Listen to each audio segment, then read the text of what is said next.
the high-speed rail link. The government is brushing off the latest criticism of its high-speed 2 rail project.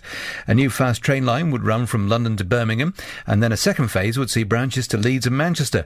But the spending watchdog, the National Audit Office, says the economic case for it is unproven.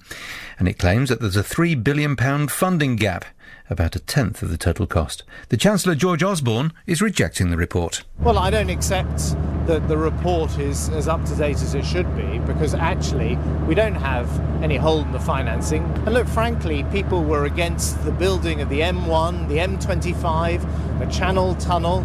The Victorians had problems building their railways, and of course it affects local communities. I'm an MP for an area that's affected, but the benefit of HS2 is going to be enormous.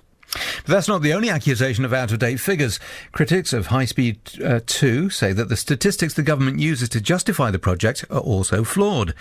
Martin Tett speaks for a group of local authorities which opposes HS2 and don't see a pressing need for faster rail services. He says one of the main false assumptions is that business people don't do any work when they're travelling by train. That relies on 10-year-old data before the era of mobile phones, iPads, iPods and so on.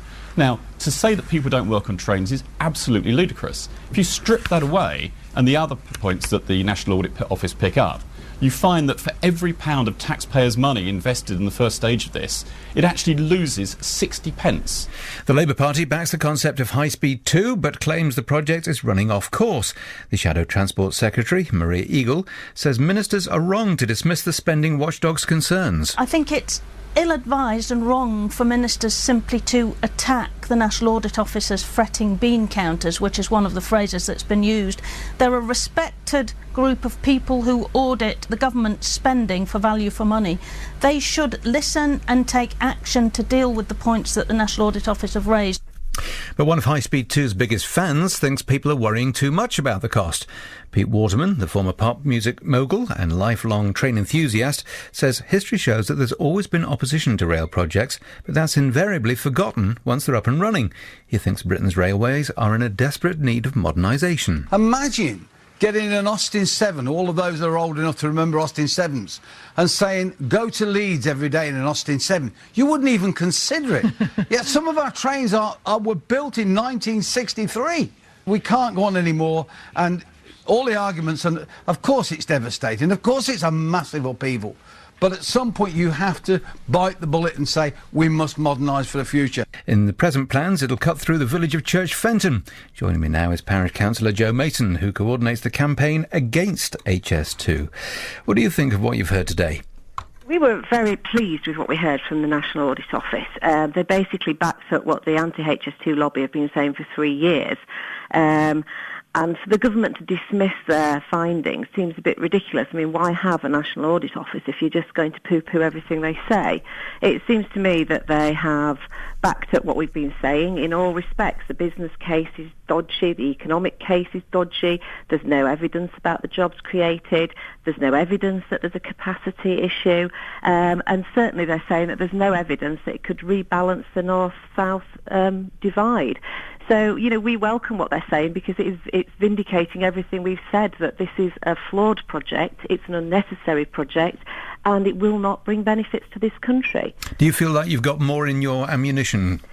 Yeah, well, obviously we do, because we've had it's the first independent scrutiny that we've had of this, because the government, because of how they're trying to force this through without any public inquiry, with no planning at all. It is the first independent scrutiny, and they have backed up what we've been saying. So, yes, we are pleased to hear this. We hope that the MPs will sit up and take notice. We hope that they'll stop wasting money on this project. And you know, come round to see sense and realise that this is not what the country needs. Now, these plans, they are a long time in the future. Lots of things can happen. What are you doing as part of the campaign to get the route changed? Right, well, our first aim is not to get the route changed. Our aim is to stop HS2. We get this term NIMBY thrown around. We're not NIMBYs. We're not saying not in our backyard. We're saying not in anybody's backyard. There is no basis for proceeding with this high-speed rail.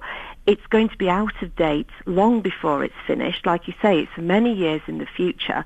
The government flag up HS1 as some kind of success story. They've got less than 50% of the passenger numbers that they predicted. It was running at a huge loss. It's been sold off to the long lease has been sold off to a foreign investor for less than it cost to build. Now, they were predicting much shorter time into the future. They were predicting their passenger numbers. They're now trying to predict passenger numbers to 30 years into the future. This is going to be a millstone round the country's neck if they build it. It will need continual subsidy. We're not saying move the route. If it came to it, then that's something we would need to discuss. What we're saying is stop this project, stop wasting money on it. The country can't afford it. We don't need it. And, you know, any sensible person looking at the figures would come to that conclusion. Now, despite all the ammunition you have and your conviction, the government are in favour of it, Labour appear to be in favour of it. You've got all the politicians to dissuade. Yeah, we have got the politicians to dissuade, but as it gets closer to the bill going through and people start to really look at this, I've yet to speak to anybody outside politics that's really looked at these figures, that's really looked at this case and still agrees with it. The only people I can find that agree with it are politicians, engineers and consultants that stand to make a lot of money out of it, or people that have only heard the government spin. I don't know anybody who's actually looked into it who still thinks it's a good idea. So what we're hoping is, and what we're sure about really, is that as people learn more about it, they'll begin to realise just what a white elephant it is. My only hope is that we can come to that sooner rather than later and stop the horrible waste of money that's happening at the moment. Millions of pounds, month in, month out, on consultants, on PR, on pushing this dreadful scheme forward. Now, it is a long-term project. What about the benefit to the economy in the building of it itself? That is going to benefit the economy massively, isn't it? I think if you put 30-some billion, which will probably end up being 50-some billion, nearer to 100-some billion, into infrastructure project, you will create some construction jobs. But you can invest that money in a project that's worthwhile and create those construction jobs. So no one's saying don't invest in infrastructure. Nobody's saying don't have any public spending to create a boost in the economy. But let's have that public spending. Let's have that infrastructure and something that we actually need and want and that will be a long-term benefit to the country, not actually a millstone round the necks of future generations. And finally, just quickly, how hopeful are you of success?